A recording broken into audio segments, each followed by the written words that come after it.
Olá, hoje vamos direto ao ponto com um tema que, olha, é pedra no sapato de muito concurseiro e essencial para entender a administração pública no Brasil, o Decreto-Lei 201 de 1967. Ele fala da responsabilidade de prefeitos e vereadores, né? Usando aquela famosa expressão, crimes de responsabilidade. Mas, ó, aqui já começa a confusão. Será que tudo que essa lei chama de crime de responsabilidade é crime mesmo? Tipo, no sentido penal, com risco de prisão e tudo? Ou a história é um pouco mais complexa? É bom a gente desvendar isso, porque as bancas, elas adoram explorar essa ambiguidade, né? Exatamente. O ponto de partida. Assim, a primeira coisa a fixar é que crime de responsabilidade, bom, essa expressão tem mais de um sentido. Ela é o que a gente chama de polissêmica. Pode ser, assim, um crime de verdade, né? Uma infração penal julgada pelo judiciário, que pode levar à prisão. Mas olha, também pode significar uma infração de natureza política. Ou administrativa. E as consequências são bem diferentes, tipo perda do cargo, por exemplo. E como que a gente sabe qual é qual? O segredo, a chave mesmo, está em olhar as sanções, as punições que a lei prevê para aquela conduta específica. Se a lei fala em reclusão ou detenção, bom, aí são penas privativas de liberdade. Então, a gente está falando de crime. Agora, se fala em perda de mandato, multa civil, suspensão de direitos políticos, aí a natureza é outra, geralmente política ou administrativa. Pegar essa distinção é a base para não errar em prova, tá? Tem sim, claro. E um exemplo muito importante está na nossa Constituição Federal, lá no artigo 85. Ele lista os atos do presidente da República que configuram crimes de responsabilidade. Mas veja bem, o julgamento é político. Quem julga é o Senado Federal. E a punição máxima é o impeachment, né? A perda do cargo. E talvez a inabilitação para exercer função pública. Não tem pena de prisão prevista ali. São infrações assim de natureza política mesmo. Certo. O caso do presidente é bem claro nisso. Isso. Agora, o Decreto-Lei 20677, que é o nosso foco hoje, ele pega essa mesma expressão, crime de responsabilidade, e usa de maneiras diferentes. Uma para prefeitos, outra para vereadores. E é justamente aí, nessa diferença, que moram muitas das pegadinhas de concurso, sabe? Especialmente para quem está estudando direito penal ou legislação especial. Ah, imagino. Então, só para recapitular a regra de ouro. Olhou para a sanção. Tem pena privativa de liberdade, reclusão, detenção ou multa penal? É crime. As outras sanções, perda de cargo, direitos políticos, multa civil, não é crime, é infração política ou administrativa. A Lei de Improbidade Administrativa, a 8429, é outro ótimo exemplo disso. Ela prevê perda da função, suspensão dos direitos políticos, ressarcimento, multa civil. Um monte de coisa grave, mas não prevê prisão. Por isso, a improbidade, apesar de ser super séria, não é crime. É um ilícito civil e administrativo. Ok, acho que essa distinção pela sanção ficou bem clara agora. Trazendo isso para dentro do Decreto-Lei 201, então. Como ele aplica essa lógica diferente para prefeitos e para vereadores? Imagino que é aqui que o estudo para concurso de direito penal foca mais, né? Especialmente na parte dos prefeitos. Exatamente, perfeito. O Decreto-Lei 201 é dividido nesse ponto. O artigo 1º, ele cuida da responsabilidade dos prefeitos. E o artigo 4º, da responsabilidade dos vereadores.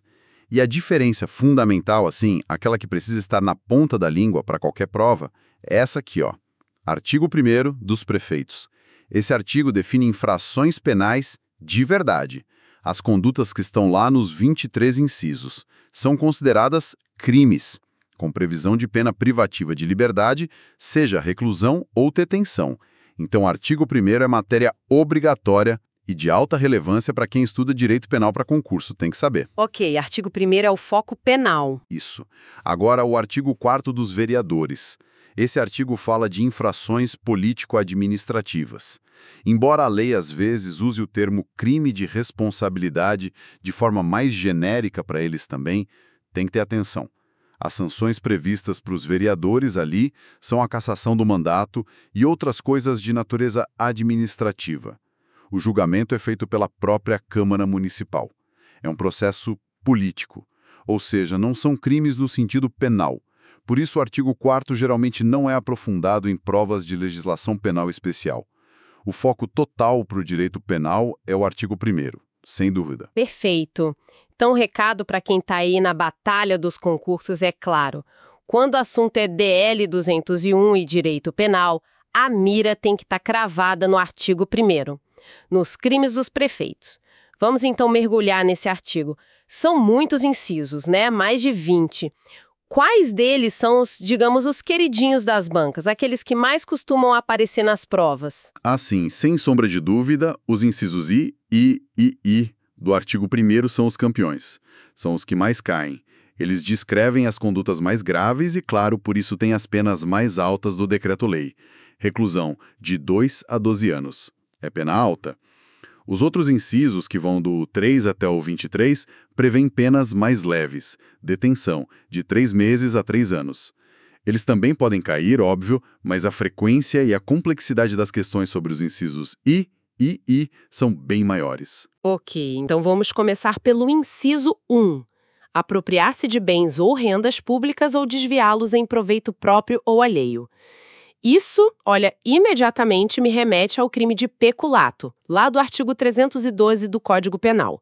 É a mesma figura, só que aplicada ao prefeito? Ou tem aquelas diferenças que podem ser exploradas na prova? Soa parecido, né? Mas não é idêntico, e as diferenças são cruciais. São as clássicas pegadinhas de prova. Vamos detalhar isso, que é importante. Primeiro, quem pode cometer o crime? O sujeito ativo. O crime do artigo 1º do DL 201 é um crime próprio, ou seja, só pode ser cometido pelo prefeito municipal no exercício das funções dele. Certo. Mas atenção aqui, tem um detalhe processual importante que envolve o artigo 30 do Código Penal. A condição de prefeito municipal é o que a gente chama de elementar do tipo penal. Isso significa que essa condição se comunica aos coautores ou partícipes do crime, desde que eles saibam, claro, que estão agindo junto com o prefeito e que ele está agindo nessa qualidade. Então outras pessoas podem responder por esse crime também. Podem. Um secretário municipal, um servidor qualquer, até um particular. Se participar da apropriação ou do desvio junto com o prefeito, sabendo da condição dele, vai responder também pelo crime do artigo 1º, inciso 1 do DL 201, pela regra do artigo 30 do CP. Entendi. Interessante. E o segundo ponto? Segundo, o que pode ser apropriado ou desviado? O objeto material. Aqui está uma diferença fundamental e muito cobrada. O inciso 1 do DL 201 é bem específico.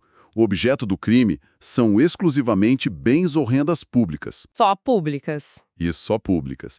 Já o peculato comum, lá do artigo 312 do Código Penal, é mais amplo. Ele abrange também bens particulares que estejam sob a guarda ou custódia da administração pública. Vou dar um exemplo para ficar claro. Imagina que a prefeitura apreende um carro particular. Aí o prefeito vai lá e se apropria desse carro. Nesse caso, ele comete o crime de peculato do Código Penal 312, e não o do DL 201, inciso I. Por quê? Porque o bem era particular, entende? Essa distinção é sutil, mas derruba muita gente em questão de prova. Nossa, que detalhe. Realmente uma pegadinha clássica. E o terceiro ponto sobre a conduta? Terceiro, a conduta em si, a ação. O inciso fala em apropriar-se ou desviar. A apropriação geralmente acontece quando o prefeito já tem a posse legítima do bem ou da renda pública, por causa do cargo, né? E aí, em algum momento, ele passa a agir como se fosse o dono daquilo, com a intenção de não devolver. É o que os juristas chamam de animus rem sibi habendi, a intenção de ter a coisa para si. E o desvio? E o desvio, por sua vez, significa dar um destino diferente daquele que deveria ser dado, em benefício próprio ou de outra pessoa. Não exige necessariamente que o prefeito tivesse a posse direta do bem antes. Pode ser, por exemplo, um desvio de verbas de uma conta para outra com finalidade errada. Sacou? Saquei, muito claro, as diferenças são realmente cruciais. Agora vamos para o inciso segundo, que você disse que é outro ponto alto. Utilizar-se indevidamente em proveito próprio ou alheio de bens, rendas ou serviços públicos. Esse aqui parece ainda mais interessante. Quer dizer que usar um bem da prefeitura para um fim particular. Sei lá, pegar o carro oficial para ir à praia no fim de semana. É crime se for o prefeito? Exatamente. É isso mesmo. E este é, talvez, um dos pontos mais explorados e que mais causa confusão em provas sobre o DL 201. Para a figura do prefeito municipal, sim. Essa conduta de usar indevidamente bens, rendas ou até serviços públicos em proveito próprio de terceiros é crime. Tá lá, artigo 1º, inciso 2º. É o que a gente chama de peculato de uso. Peculato de uso. Isso. Agora, presta muita atenção, porque aqui mora o perigo da comparação. Para os demais funcionários públicos, aqueles regidos pelo Código Penal comum, o peculato de uso, ou seja, usar um bem público só temporariamente, sem a intenção de ficar com ele para sempre, não é considerado crime. Não é crime para o servidor comum. Não é crime penal.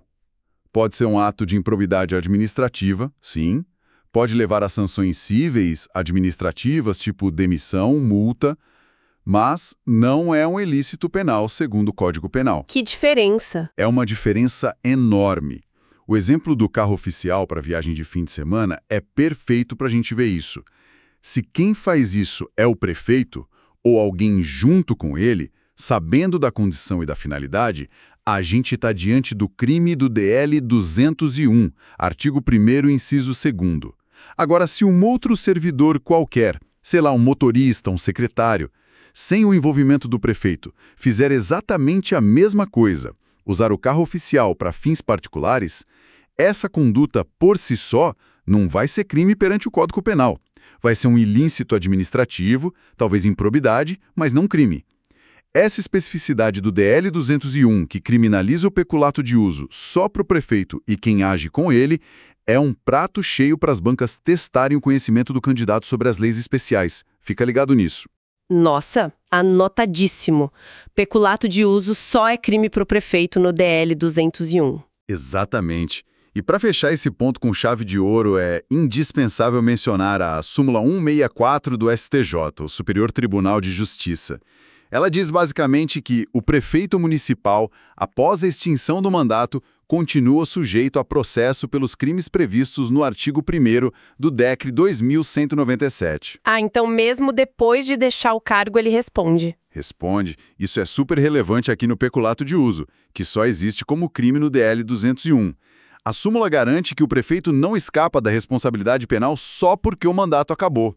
Cometeu durante o mandato, responde mesmo depois. Faz todo sentido. Realmente, essa exclusividade do peculato de uso para prefeito é um detalhe muito marcante. Ponto de atenção máximo para os estudos, então. E sobre os outros incisos, do 3 ao 23, que você mencionou terem penas menores, poderia dar uma passada rápida por alguns deles? Talvez destacar algum que mereça uma atenção especial também? Claro, vale uma menção rápida, sim. Por exemplo, o inciso 3. Ele trata de desviar ou aplicar indevidamente rendas ou verbas públicas. Aí você pergunta, qual a diferença para o desvio lá do inciso 1?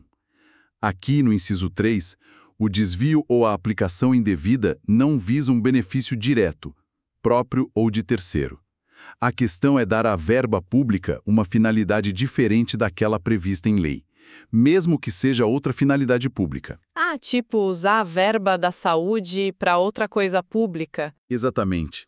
O exemplo clássico é esse: usar dinheiro carimbado para a saúde na reforma de uma praça.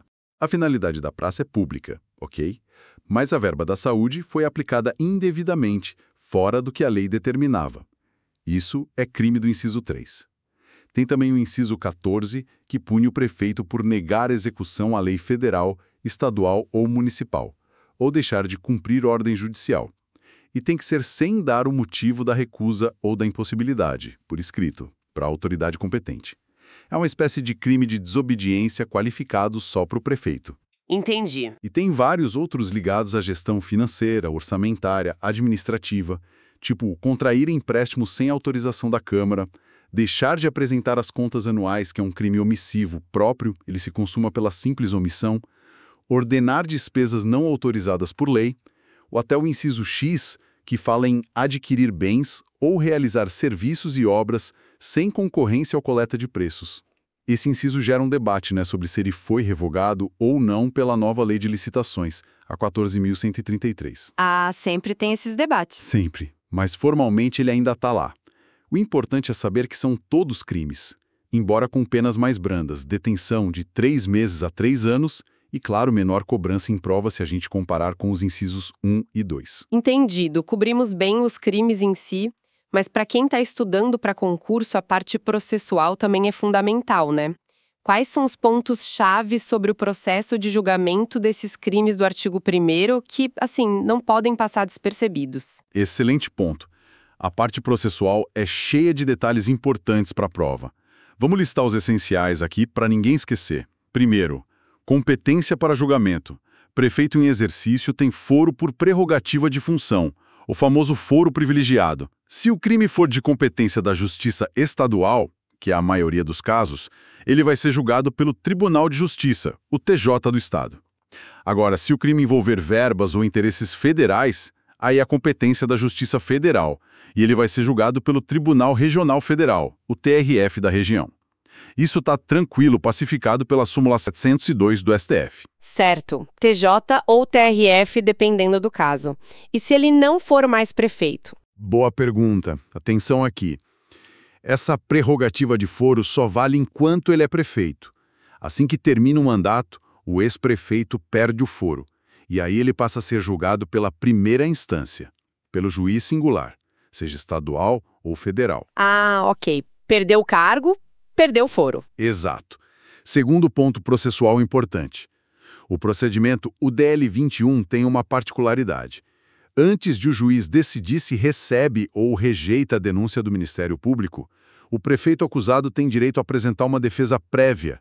O nome técnico é notificação para resposta preliminar. E o prazo é bem curto, 5 dias. Só depois dessa resposta é que o juiz decide se recebe ou não a denúncia.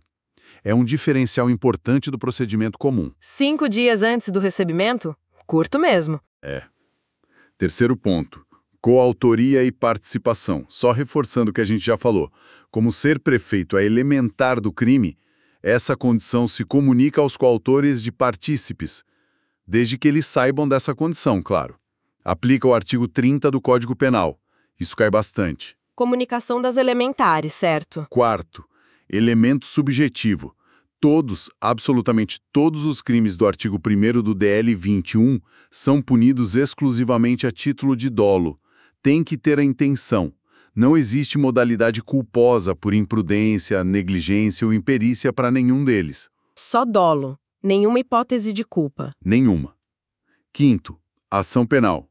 A ação penal para processar esses crimes é sempre pública e incondicionada. Isso significa que não depende de queixa da vítima, nem de representação de ninguém. O Ministério Público tem o dever de agir assim que souber do fato. Ok, pública incondicionada. E sexto ponto, muita atenção aqui, porque é tema quente e atual. Benefícios despenalizadores, ANPP e suspensão condicional do processo. O Acordo de Não Persecução Penal, o ANPP, que está lá no artigo 28A do Código de Processo Penal, ele é cabível em todos os crimes do artigo 1º do DL 201. Todos eles. Em todos. Por quê? Por causa dos requisitos do ANPP.